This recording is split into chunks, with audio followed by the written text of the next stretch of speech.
Okay, so in this portion of the show, we're going to talk about week 17 of the 2019 season, the final week of the regular season. We'll do an abbreviated review because, well, again, last week being the last game of the season, there are a lot of teams who are pretty much out of it. And, so their games were inconsequential relative to the playoffs.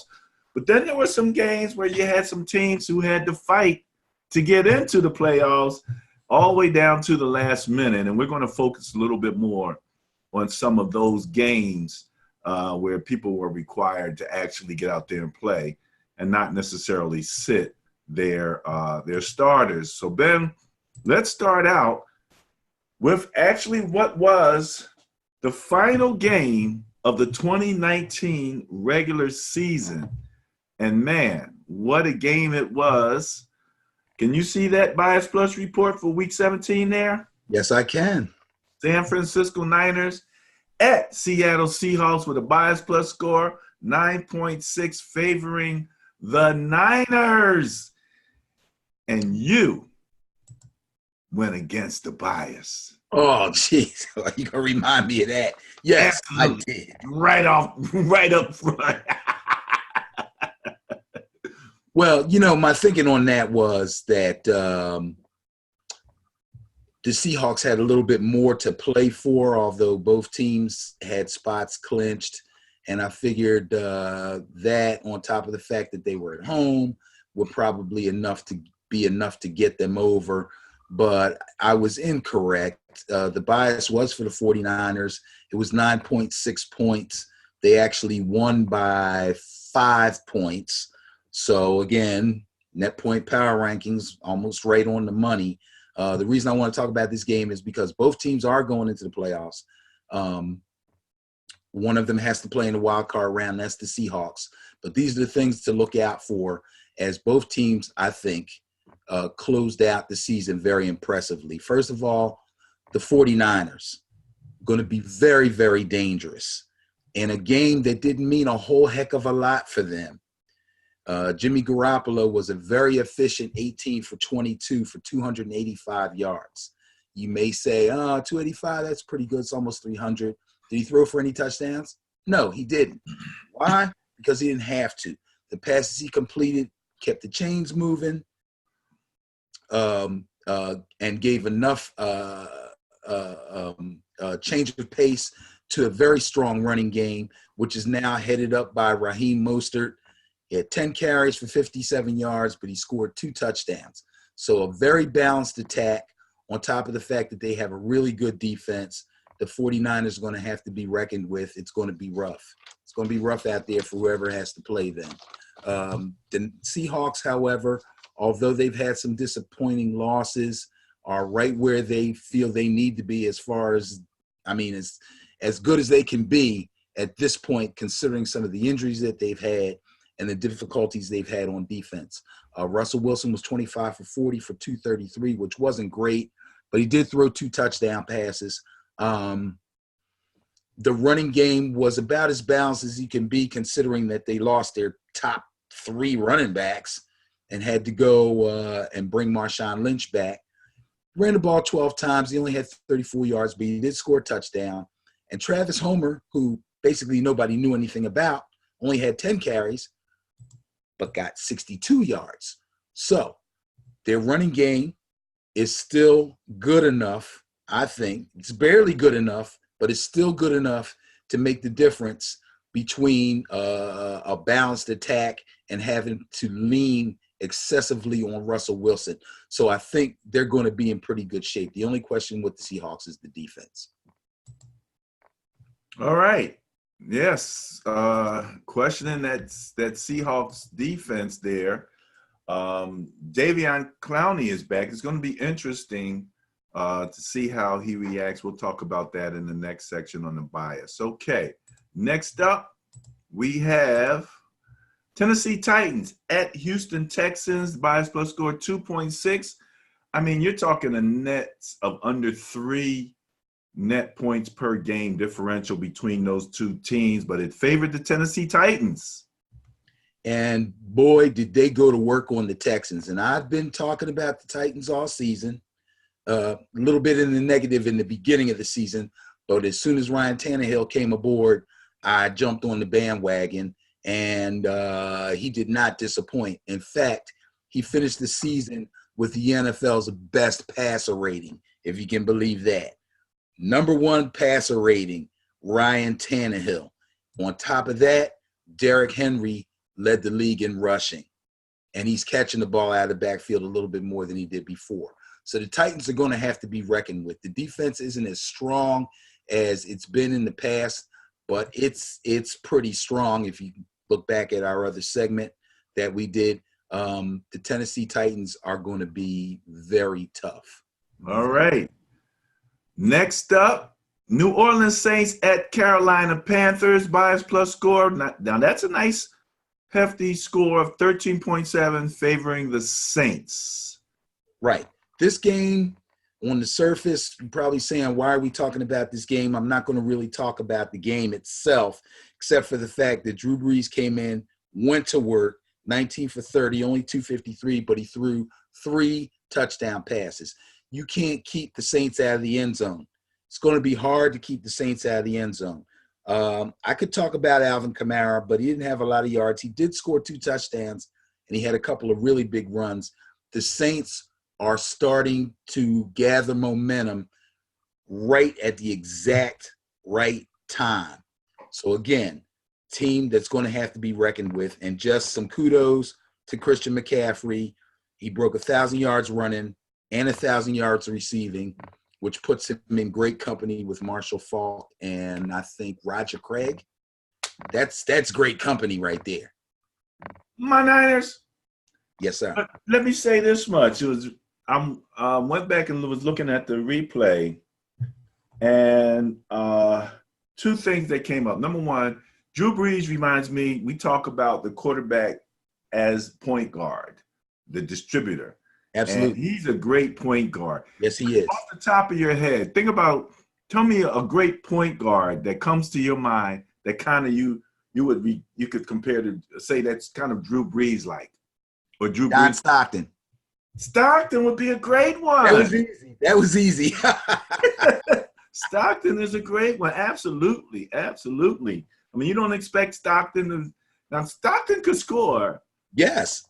You know, he could score. But, you know, his ability to run that offense, to run that team is what is Drew Brees like, and definitely. Now, the only caveat, I'm listening to the game. After Alvin Kamara scored the first quarter, it was about 10 minutes and 30 seconds left.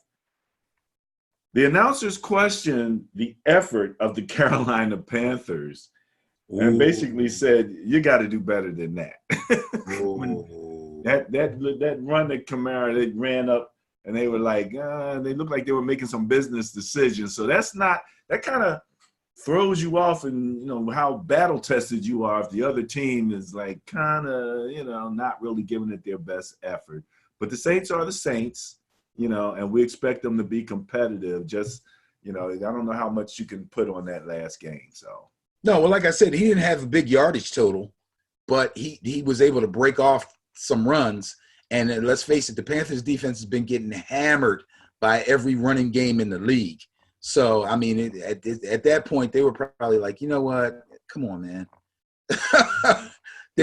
They've really been getting hammered on the ground.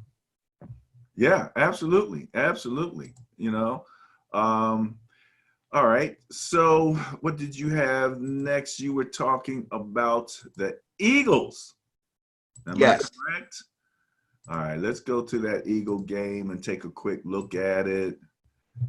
All right, there you go. Bias Plus report, Eagles at Giants. Bias Plus score 7.8 favored the Eagles. So I took the Giants, and I watched the game in a bar full of Eagles fans. And for 3 quarters, I was feeling like a genius. For almost 3 whole quarters, I was feeling like a genius. And then the fumble happened. And then the landslide began. So now, once again, for the 4th or 5th week in a row, Carson Wentz goes into the 4th quarter and somehow puts the team on his back and gets the job done. but for the majority of the game, they were looking really mediocre. He was only 23 out of 40.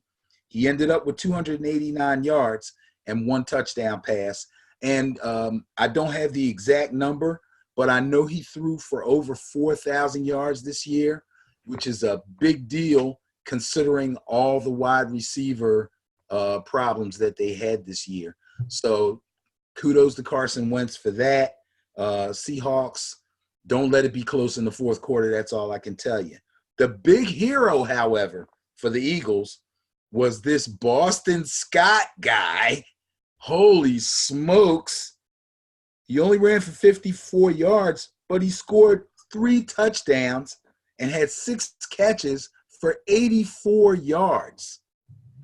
Wow. If Miles Sanders is somehow healthy, again, Seahawks, you're going to have your hands full. Just those 2 guys alone, and they didn't even play Jordan Howard. This could be a problem.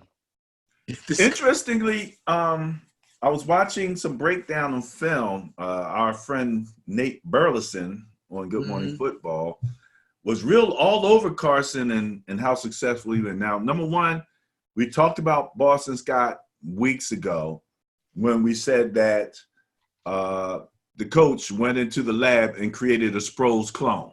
That's Boston Scott. And the one play that they brought up about him, he had a nice screen pass where he caught the ball over his shoulders and really gave it to him. And yeah, he is an exciting addition. Number 2, they were talking about some of the throws that Carson made, had some really good anticipation.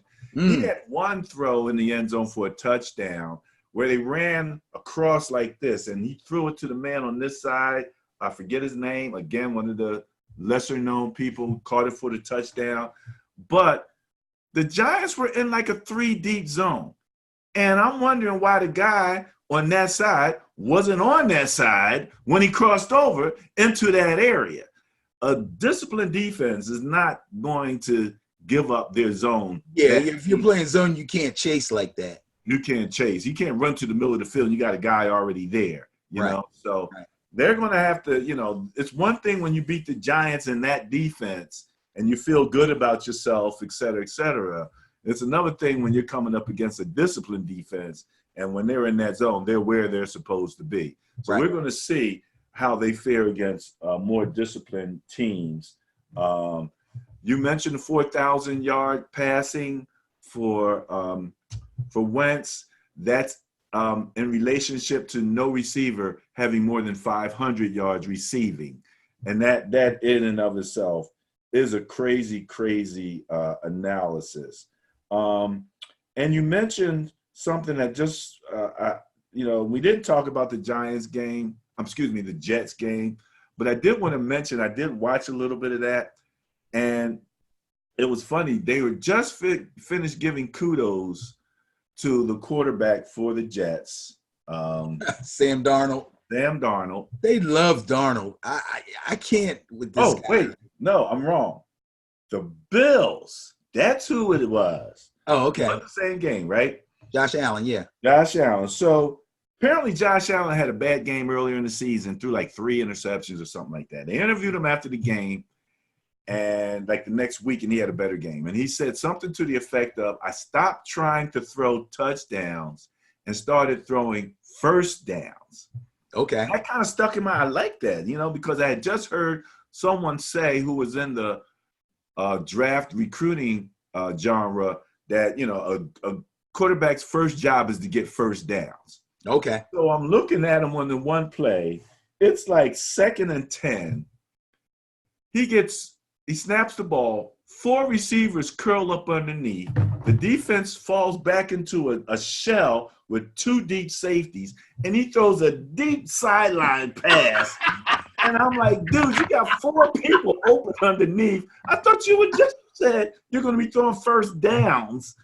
So those tendencies for these young quarterbacks are hard to break. So I just wanted to mention that. Keep an eye out on that, because some of these guys, it made me wonder how many of these great catches that we see were totally unnecessary, because there were 3 guys open on an easy throw and catch. But Yeah. he threw the ball that had a 3% chance, and the guy caught it, and now he's being plastered across all of the highlight films. And we're like, oh, great throw, great catch, great. And there was 3 guys standing there by themselves in the end zone or something stupid like that. So I just wanted to kind of mention that real quick. Crazy, crazy, crazy. Okay, so those are the games that we wanted to talk about relative to the previous season, or excuse me, the previous week. Any last words on that?